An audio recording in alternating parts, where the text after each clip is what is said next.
Welcome to the Student Success Podcast. I'm Al Solano, founder of the Continuous Learning Institute, or CLI, a higher education online resource focused on providing community college and open access university educators with practical information on how to get results at their campus.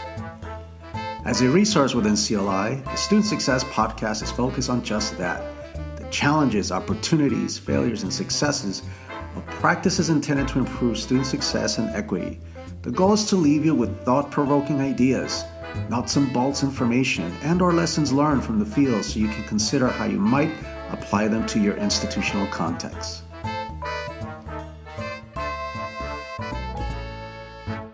For today's podcast, it's a pleasure to have Dr. Gina Garcia, Associate Professor in the Department of Educational Foundations, Organizations, and Policy at the University of Pittsburgh, where she teaches master's and doctoral students pursuing degrees in higher education and student affairs.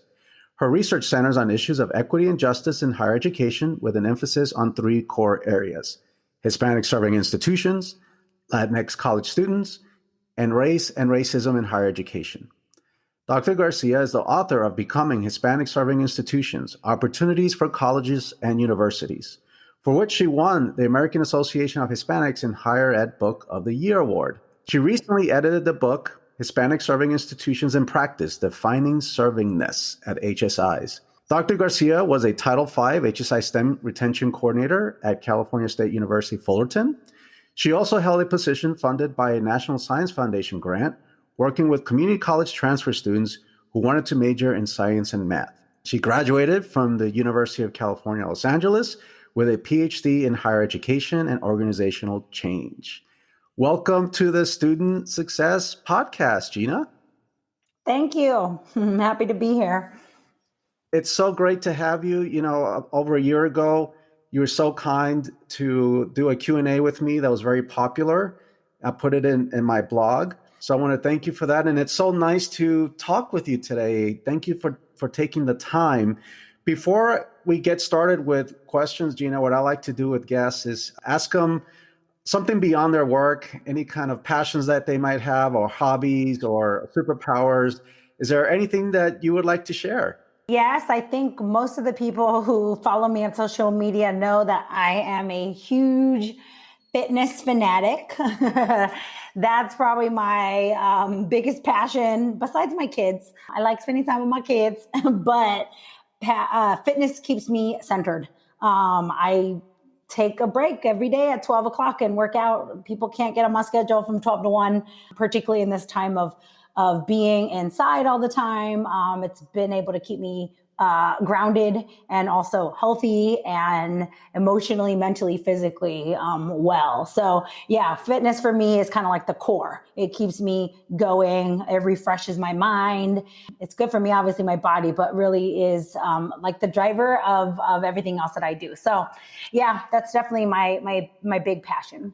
So in social media, I actually saw you midair and it looked like you were doing a burpee or something. Do you also, I don't know if I misread it, do you also teach classes? I teach classes, yeah. I'm a fitness instructor. I've been a fitness instructor since 2003. So coming up on 20 years, 18 years as a fitness instructor. So it's always been a part of like my core. Even before I was a mom, I was a fitness instructor. So, and that all just kind of ties in to everything else. So, yep, burpees are my favorite. Fight me. Yeah. Go ahead. Everybody hates them except me. Thank you for that. You know, I grew up in New York City, and my mom, in order to keep me off the streets, it was a typical single parent, very low income situation, but she worked really hard to put me at the local karate school. I stuck with it and I started teaching. To this day, Gina, that teaching that I did at the school really helped inform my teaching for later on. Mm-hmm. The way I treat students, the way I scaffold things for them, the way I really think about my lesson plan, so to speak, before I even teach. And then once I teach, looking at how they're performing, and as they're performing, making adjustments for them. Do you find, because you've been doing fitness, teaching fitness for a long time, that has informed your teaching at the university? It's funny you asked that because I actually, the very first teaching statement, you have to write teaching statements when you're applying for faculty jobs.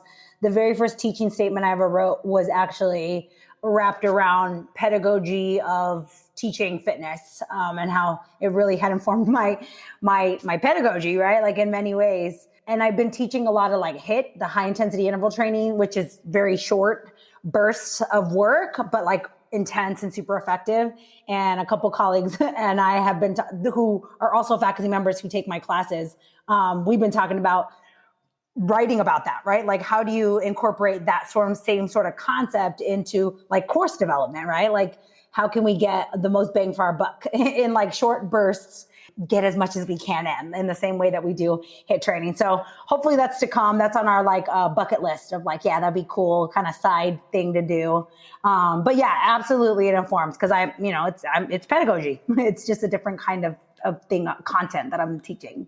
I love that HIIT pedagogy. I'm going to be the first one to read that. That is so cool. One of the things I really appreciated about your first book is that you outlined 6 recommendations for HSI educators.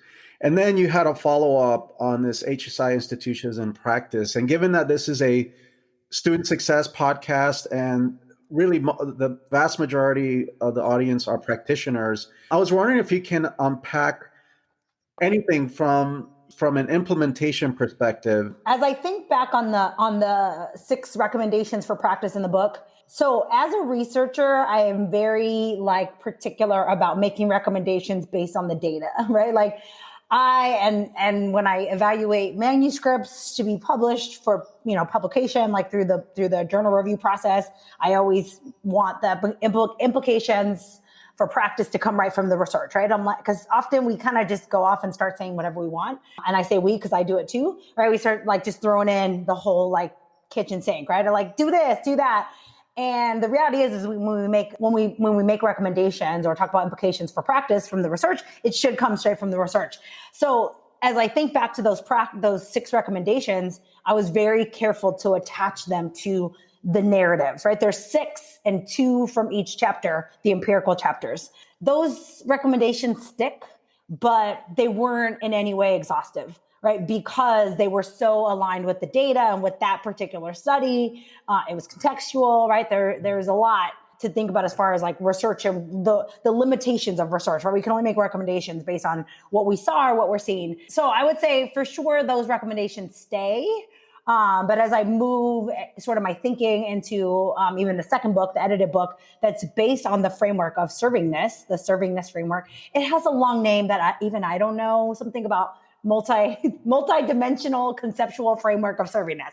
Don't ask me why we decided that was the name, but that's the name. I'm going to blame Dr. Anne-Marie Nunez because she likes big names like that. She was probably like, no, put in multidimensional, put in conceptual, which it is. It's all of those things. But for the most part, people just say servingness, right? The servingness framework, that's the important piece of the framework that we proposed.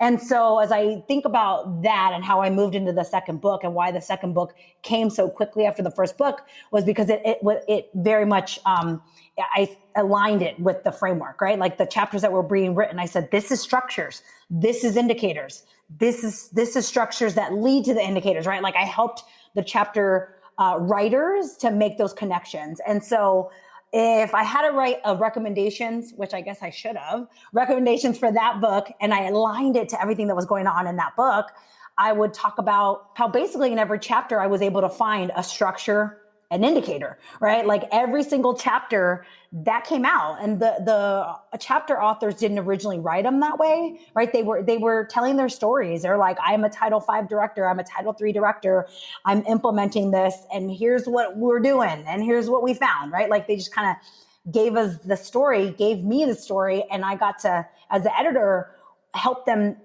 unpack that and also attach it to the theory. I'm like, yes, you're doing all this work. And yes, it actually very much aligns with the framework of servingness. So I think that would be my recommendation, is really always being intentional, particularly people who are writing grants. And I do this because I write grants too, is like, what structurally are we trying to change, and how is that going to lead to the outcome? And, or if you start with the outcome, what structure do you need to change to actually get the outcome? And I've reviewed Title V grants. I've reviewed NSF HSI grants. I've reviewed multiple grant, proposals for various programs. And oftentimes people start with like the outcome, and the outcome is often the outcome that I say we shouldn't focus primarily on, which is the academic graduation, 150% graduation, right? Like everybody wants to increase retention. Everybody wants to increase persistence. And I am pulling people back and saying, what if you focused on other, I guess, like mediator outcomes, right? Like what are those mediator outcomes? I've never called them that until like this moment. Mediator outcomes that would lead to retention, right? Or graduation. Graduation, we know, is a long-term outcome. It comes 4, 5, 6, 7 years later, right? 10 years later. Like it comes much later. What are those mediators along the way besides persistence, right? Besides semester to semester persistence. And so I'll give you an example. I talk about critical consciousness all the time. I'm like, HSIs should be producing critically conscious people, right? Like people who graduate and go on and get jobs. Those are all, I love all those things. I want people to graduate and get jobs. I want them to go out and get good citizens or good people, good community members in the world, right? And in the United States. But what if they were also critically conscious? And that was something we did, right? That we did in the university. So critical consciousness development could be one of those mediator outcomes, right? So when you're writing your grant, you could say an indicator of servingness, which is what we call them, indicator of servingness, is critical consciousness development, which is a measurable outcome. You can measure it with the survey, right? There are surveys, there are multiple scales that have been created, multiples. I could, if I can't name them off the top of my head, but I can find them in my computer, right? Like I know scales that have been created and validated around critical consciousness development. So it's measurable, right? That's something grant writers and grant implementers want. They want measurable things. It's measurable. And then there is research, a good number of research that says that critical consciousness development will actually be an indicator of long-term persistence or graduation, right? I think about the work that came out of like the University of Arizona, Dr. Nolan Cabrera and friends, also a UCLA grad, by the way.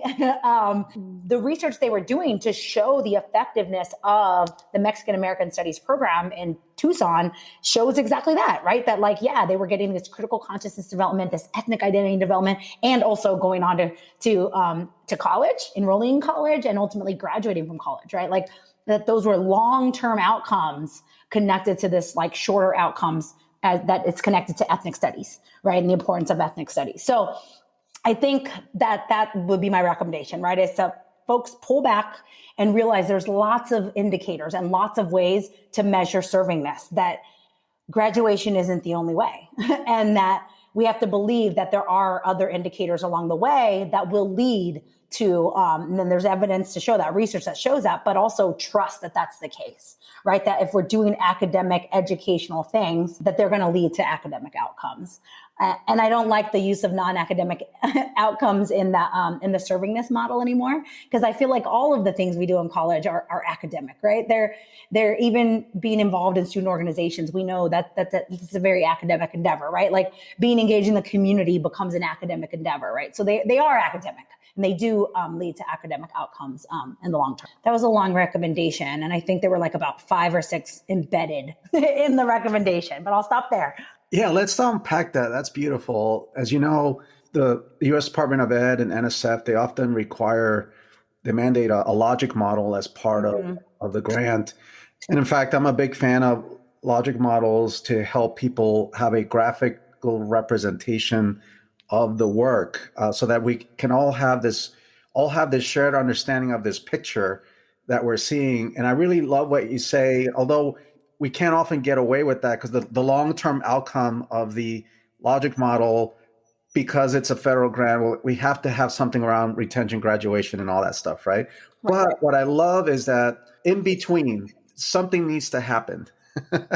What I often find is we need a culture shift, culture change. Attitudes and behaviors need to change in order to have that, right? And so what do you do to do that? So I want to, for the audience that doesn't know what the critical consciousness development is, can you unpack that a little bit more? What is that exactly, and how do we help students ensure, from both the in-classroom and outside the classroom perspective, how can we help them with that development? For one, I think we need to push back on the federal government that an outcome like critical consciousness development is a viable academic outcome, right? Like graduation can't be the only one. So we can talk about that a little bit. But critical consciousness development, like I said, a lot of scholars have been talking about this. It really comes from this idea of liberation, right? This liberatory education, Palo-Freirean sort of perspective, pedagogy of the oppressed, that like people who have minoritized identities or who are oppressed, and Paulo Freire, of course, was working with low income. Income was a big driver here in the United States. We talk about race a lot, but income is a big one, obviously, within Hispanic-Serving Institutions as well. People of color, low income students, those are high percentage of students are both low income and or students of color at HSIs. The critical consciousness is grounded in various dimensions. One is an understanding of sociohistoric ways in which people have become oppressed, right? So being aware of your social historical positioning in the world is part of critical consciousness development. That's an important piece. For us to think that when students arrive in college, they're critically conscious is a false assumption. And because that would assume that their primary and secondary education actually gave them that. And if it did, awesome. But it doesn't. We know a lot of primary and secondary schools are not teaching critical consciousness development, right? We're seeing this debate unfold right in front of us about critical race theory and teaching students about their own history with oppression because of, and I saw your post, right, about this, that the video that you posted about like how people are scared, right? It's scared that if you're too conscious, if people are too conscious, then there's going to be a revolution, right? That we're all going to overturn the government or something because now we're like all conscious. That's this wild fear, right? That black and brown people are going to become critically conscious and start to go wild or something. And it's like, actually, we're not going to go wild at all. We're going to push for greater change, right? We're going to push for better policy, right? Better outcomes, right? We want better outcomes. We don't want a revolution. We don't want, I mean, maybe we do, but not one where we overthrow everything, right? And start from the ground up. Although, debatably, that could be a good way to go about this, right? Let's just start over because there's a lot to undo. But that's an important piece of critical consciousness development is just understanding historically how you came to be where you are in the world, right? Whatever your minoritized identity is, why are we so afraid of gay people, right? Of trans people, of trans students, right? Like, why are they experiencing oppression and discrimination in our colleges and universities? Well, there's a long history to that. Right? There's a long history. And so understanding that history in order to come to understand your own identity is part of the critical consciousness. So that's one. Another aspect is actually wanting to do something about it. Right. So that's an important piece of critical consciousness development, actually, is saying, well, now that I'm aware of this historical ways in which me and or people I care about in the world and society have been oppressed, that I actually want to make a change. Right. That I want to do something about it, that I think there's better. And that I'm going to go out and do something, right? Whatever that something is, there's lots of somethings that people can do to go out and try to push for change, right? And enact change. And we're seeing that happen right now. I love it. I love seeing youth out, involved in marches and protest and demanding and starting petitions to make changes like that. It's a beautiful thing, right? That's part of this critical consciousness development. That is what I mean by like, what if that was the kind of education that HSIs were providing, that we were providing an education that allowed people to understand who they are as people of color and or low-income people and or queer people, as non-Christian people, as people on various binaries of gender, right? That they could understand that and also thrive in that. Right? That this idea of liberation means that you could thrive, right? That you could have equal access to resources and power, despite the fact that society has oppressed you in various ways. And so that's like this like dream, right? I talk about, I'm a freedom dreamer, that HSIs could be those spaces of liberation. But I think they could, right? I think if we really tried and believed that was still going to produce what I call those normative outcomes, right? Doing that, and there's evidence of that. There's a lot of evidence, particularly in college student development literature, that shows that people spending time grappling with their racial ethnic identity and being engaged in student organizations that allow them to do that actually leads to greater retention and outcomes, right? So again, those mediators we know will lead to greater academic outcomes, as opposed to even if we use a very long-term normative term of integration, right? Of this Tinto idea of integration, that students need to be integrated. Well, maybe they don't want to be integrated into spaces where they don't feel like they can be themselves. I'm saying, even sense of belonging. I'm like, I don't want us to think about sense of belonging anymore until it's a sense of belonging to a space that is validating and that is liberating, versus I don't want to feel a sense of belonging to a space that only allows me to be who I am in certain dimensions, right? That I have to check certain things at the door and other things can come along with me. Until the space allows students to bring everything that they came to the door with, who wants to be a part of that? Right? Why would we want to measure sense of belonging when we're only accepting certain aspects of people, right? And those are those dominant perspectives, really. Language, think about language. Language is a big one. People that are multilingual are super smart. Like if you speak multiple languages, cognitively, the evidence shows that. Research shows that there's definitely an advanced cognitive level of thinking connected to multilingualism. Yet colleges and universities are like, nope, English only. Check your language at the door, right? Leave that behind, versus saying, bring it in and use it, write with it, speak with it, produce with it. Like, we ask students to leave that at the door, despite the fact that it's a huge, from a Terioso perspective, it's a form of community cultural wealth, right? And we should value that. So I'll stop there. Critical consciousness. Back to the original conversation. That was great, Gina. Thank you. I think what you described is the what. I want to get into a little bit more of the how, because as you know, in California, at least, the CSUs and now the community colleges are required to have ethnic studies programs.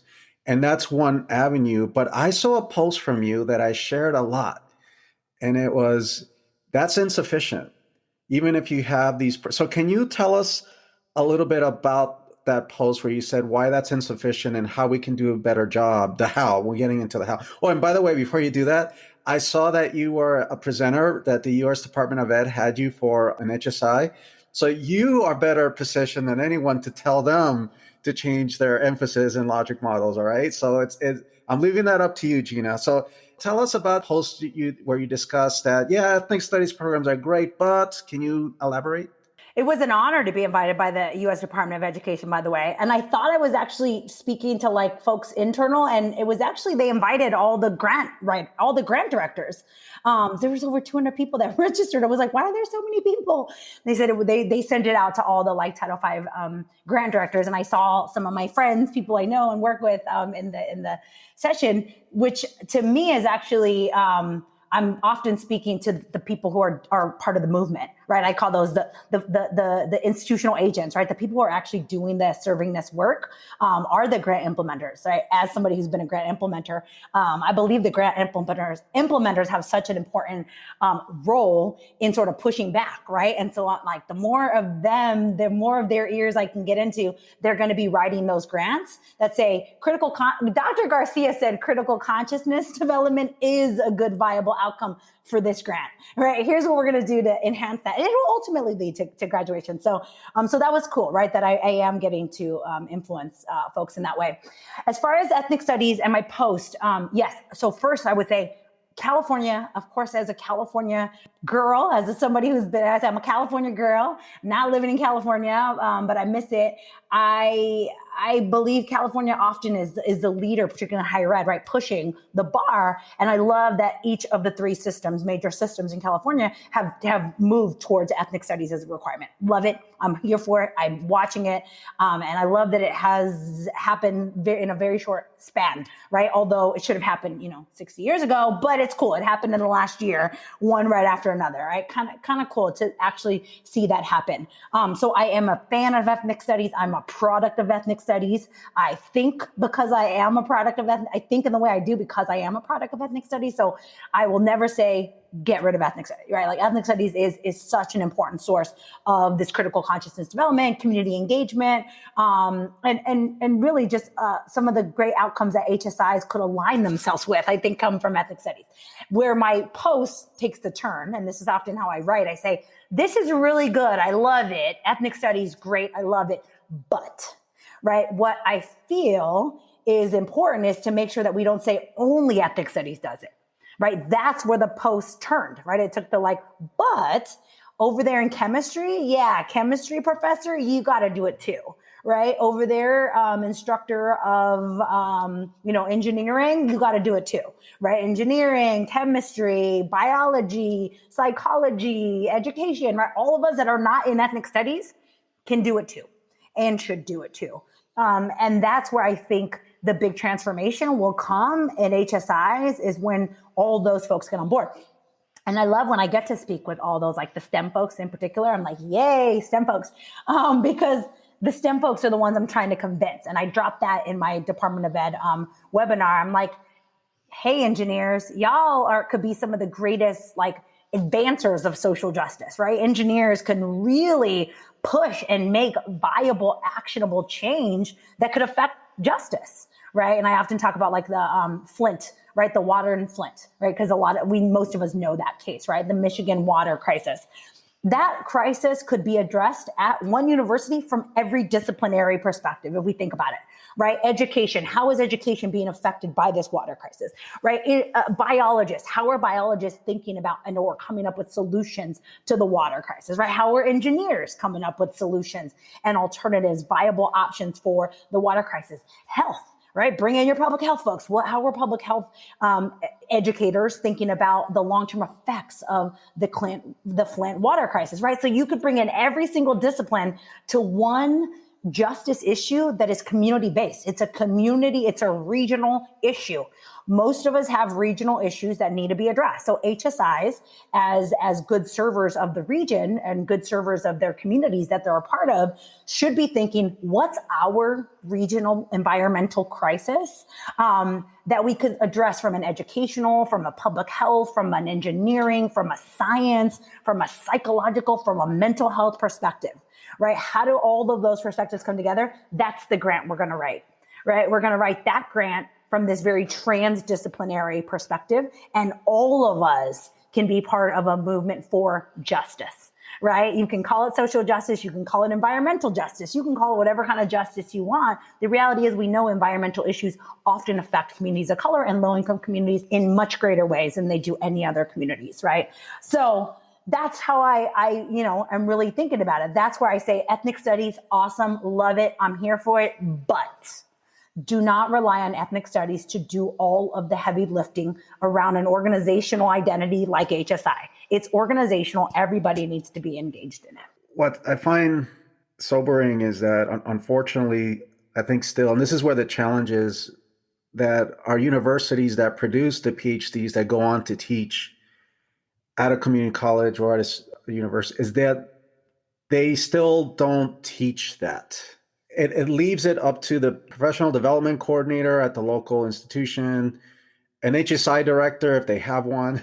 I think there's a lot to do there at the universities. I think some do a better job than others, but if there's someone earning a PhD in chemistry is not learning to be equity-minded and they want to go to teach at a university or at a community college, they already don't have the tools. They know their content, they know research.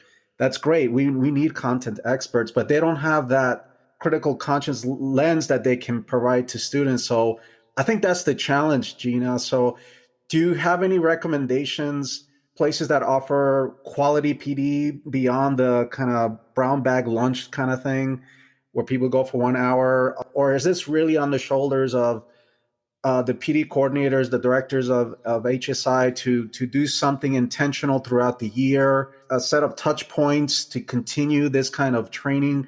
What have you seen that's effective? What do you recommend as we continue to talk about the how? Yeah, for sure. I think that's the biggest challenge, right? Is that like exactly what you said, the person who's getting a PhD in chemistry, equity and racial equity in particular are not anywhere in that curriculum, right? They're just not. And we all know that, and they know that, right? As they show up to these PDs, like, I need some help. It's interesting because when I was a PhD student, I wrote my philosophy of higher ed, for a class. It was for our history of higher ed class. We wrote a philosophy, and in that philosophy, I talked about there were questions about who should teach and what should you teach. I'm pretty sure the philosophy eventually became the decolonizing HSI's model. It evolved a little bit, but that was, my core philosophy has sort of been always grounded in like equity and justice and, racial justice in particular. But I talked about in that paper about the need to have some sort of certification for faculty. And that was before I really got into this long-term work with faculty, right? I do PD for faculty all the time, right? I'm invited like to give sessions. And I love it and I enjoy it, but I don't know that it actually works, right? Like there's no evidence that it's actually working. Whereas like people who teach in primary and secondary schools, people who are teaching our kids, right, in educational systems have to have that training, right? They have to have a certification, state by state certification that says they can teach, certified to teach, and faculty don't have that, right? You get a PhD, you're certified to teach. If you can get through the process, right? And so I think that's huge, right? Is like, we've got to address that in higher ed, is we need to know that we don't have any sort of training for faculty. As far as, are there good models? I don't think so, right? I haven't seen any good models. I've seen us spend a lot of time in Zoom trainings in the last year.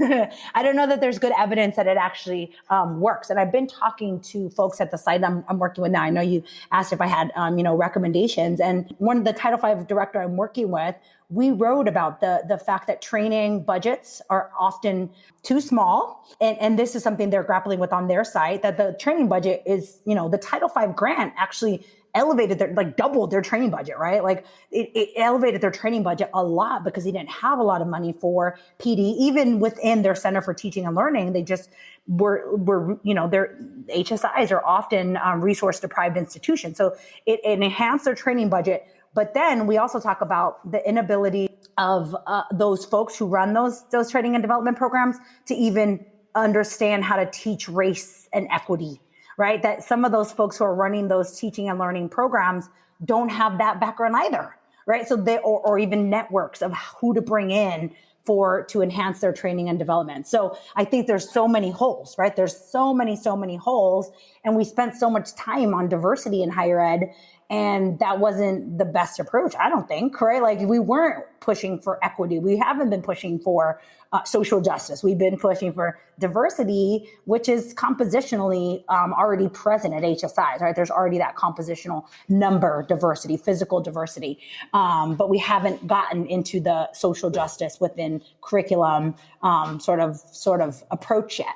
So I think there's a lot of gaps, right, in budgets and also knowledge at each institution. So naturally, we see a bunch of external consultants popping up, right? It's like a hot business right now to be a consultant of racial justice, and institutions that I work with that bring me in to do it, they're working with multiples, right? Like you're not the only one. If they're bringing you in, they've already brought in 4 others and they're bringing in 4 after you, right? So it's this comprehensive approach. Like, okay, Dr. Garcia does this, right? Dr. Solano does this, Dr.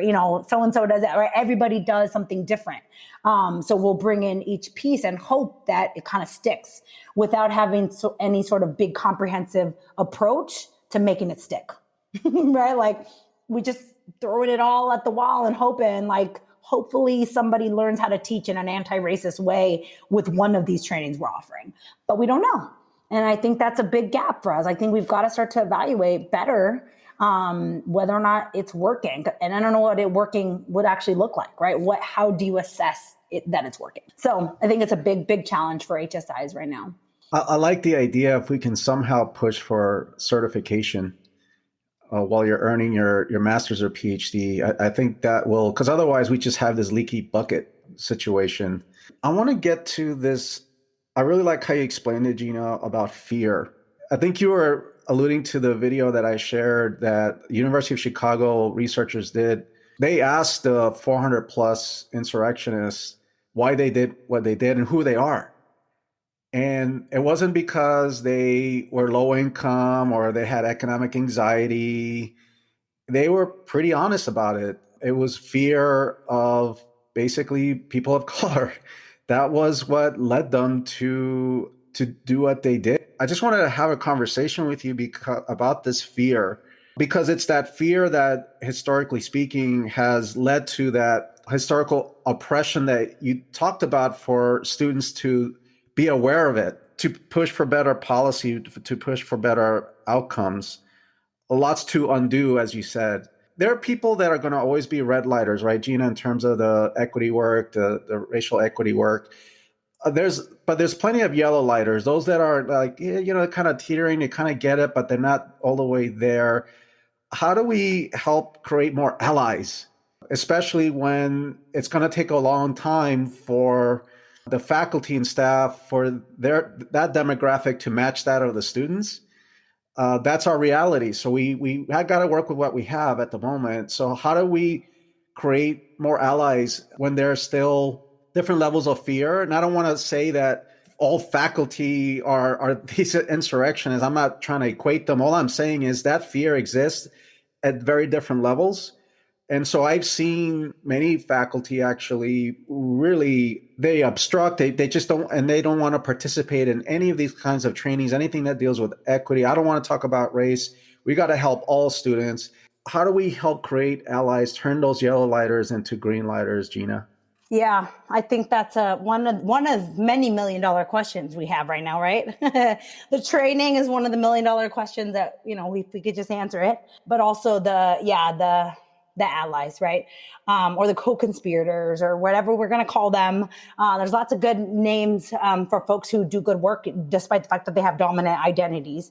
I think that that's part of this process, right? That we know it's a process.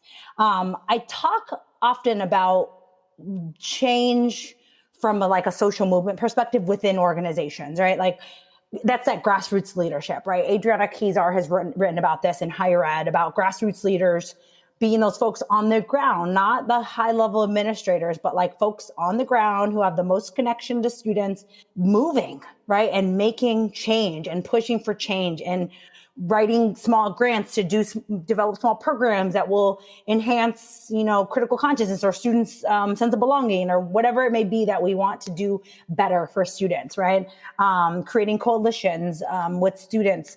And I think that we have to rely on that, right? That's the reality. I often say not everybody shows up to the protest, right? Or to the movement, to the social movement. A lot of people do not get involved in social movements. We know that, right? Historically, yet social movements work, right? They do advance change. We've seen change in higher ed come about because of social movements, right? Large, big social movements that are constantly pushing on higher ed to be better, to do better. We were watching the most recent big push and big change with this consciousness, right? This collective consciousness of oh yeah, racism, it's not going anywhere. How are we going to deal with it, right? Now people are trying to figure out how. But they're finally coming on board and saying, yeah, it's real, right? It's absolutely real. We believe it, but we just don't know how to address it. And so I do rely on that, right? Knowing that it's going to take time and not everybody's going to show up. Not everyone's going to show up to the movement. Not everyone's going to show up to the workshop. Not everyone's going to show up to the party, whatever it may be, right? Not everyone's going to show up. There's going to be a lot of people who are dissenters and don't believe in it. Sometimes it's the communities. You talk about changing the composition of HSIs, of the administrators and the faculty staff. I don't think that's the only solution, because sometimes the people who are the biggest dissenters are actually the people who are identified with the community.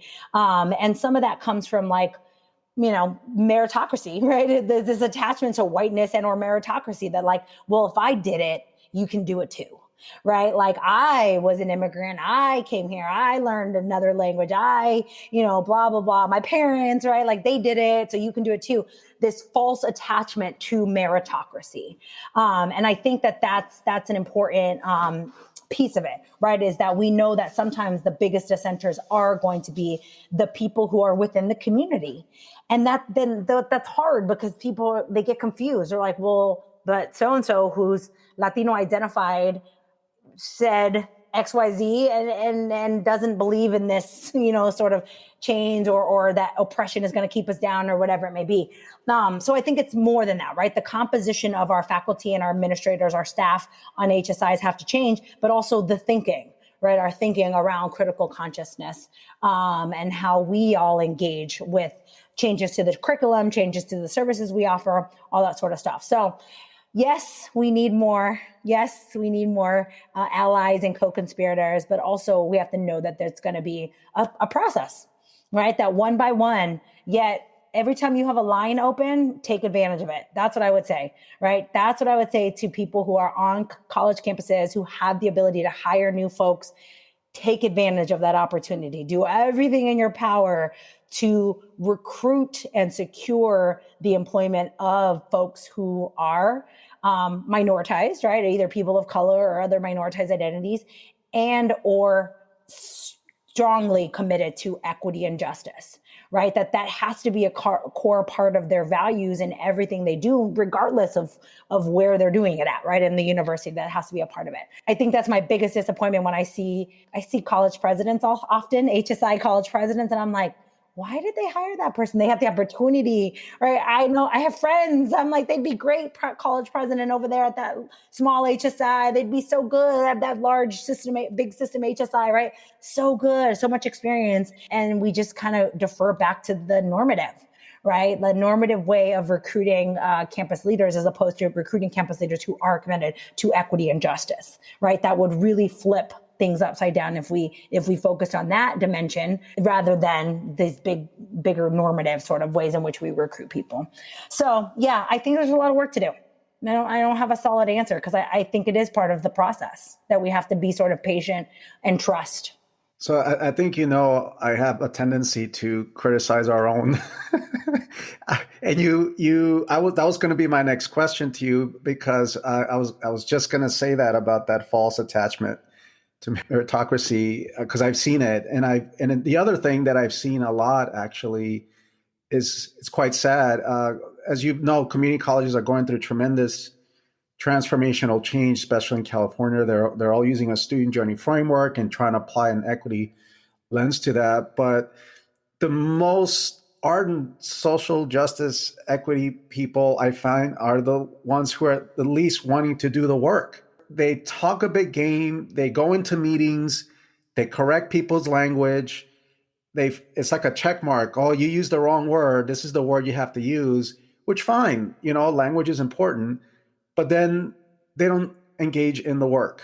And that's another part that I find disappointing, is the language police, and then not wanting to do anything after that. As we wrap up here, what optimism do you see out there? What keeps you excited about, despite the challenges? What are things that you're seeing in higher ed that make you feel like, yes, it's a process. Yes, it's going to take a lot of time, but here are indicators that I see we're moving in the right direction. Yeah, that's a good question. I am super optimistic. Like I said, I'm a freedom dreamer. I definitely am like glass is always half full kind of person, right? Like I am eternally optimistic that I'm like, there is change, right? So yes, there's challenges, but that's part of being a change maker or an institutional agent, right? Is understanding and seeing those challenges and working to doing something about it, right? That like, I'm going to do something about it. I see this challenge and I want to change it. And so if I think about my current partnerships that I have, various, research practice partnerships that I'm engaged with, different partners I have with HSIs, I would say that they give me hope, that I'm like, yes, things are changing.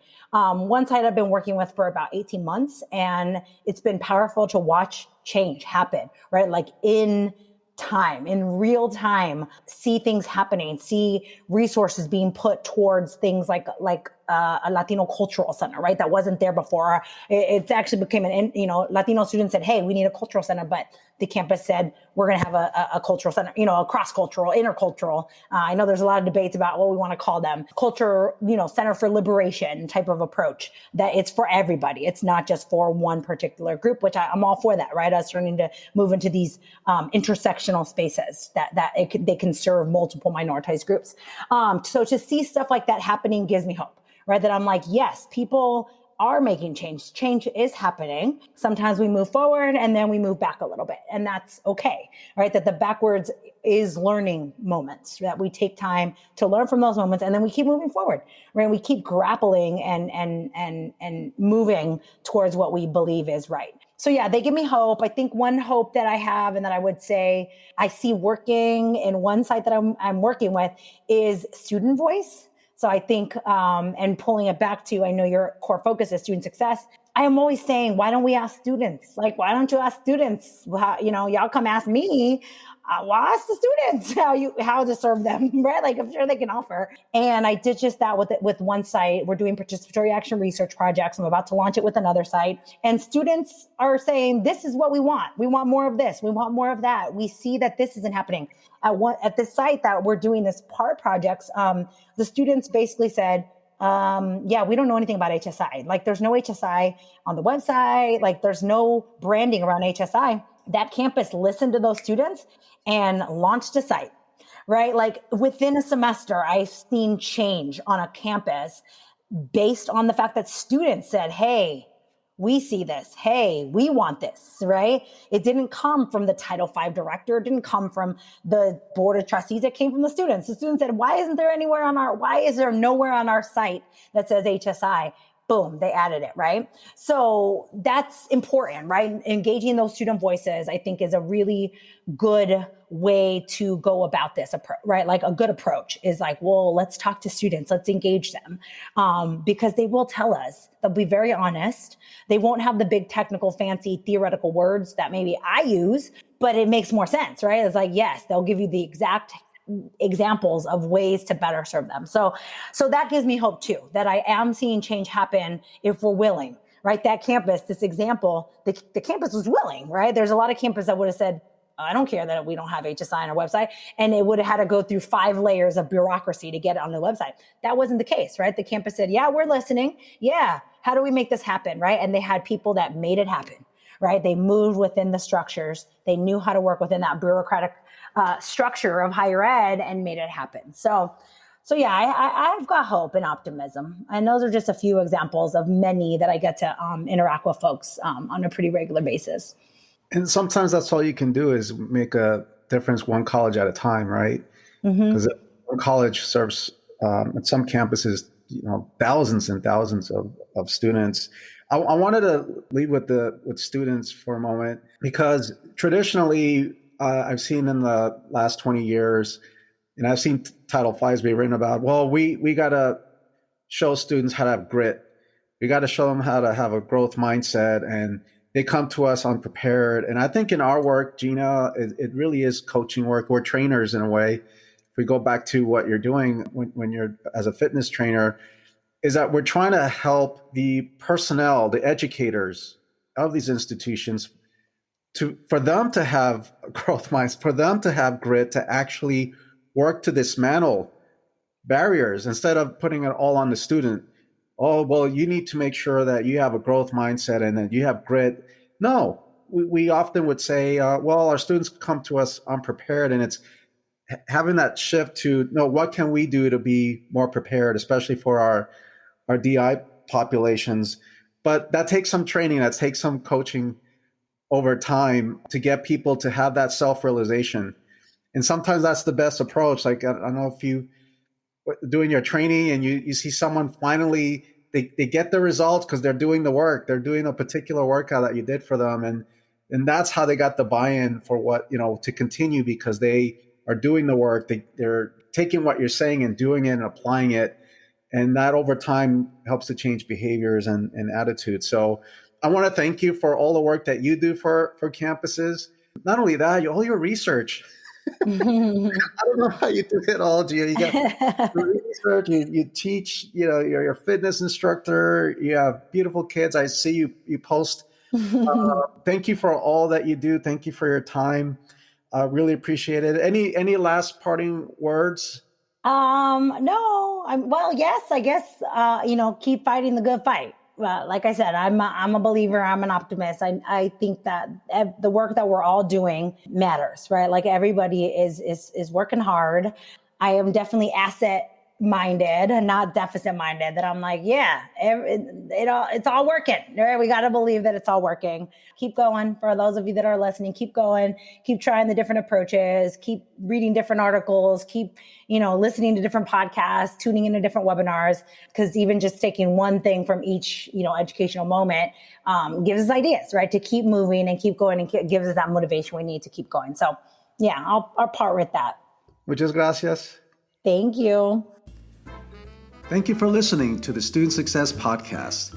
Each episode has show notes, which include helpful links and necessary follow-up information to help you get results. Please consider subscribing to the Continuous Learning Institute website. There are no advertisements. It's simply updates about articles, tools, resources, podcasts, etc., all tailored for you, the practitioner. Thank you.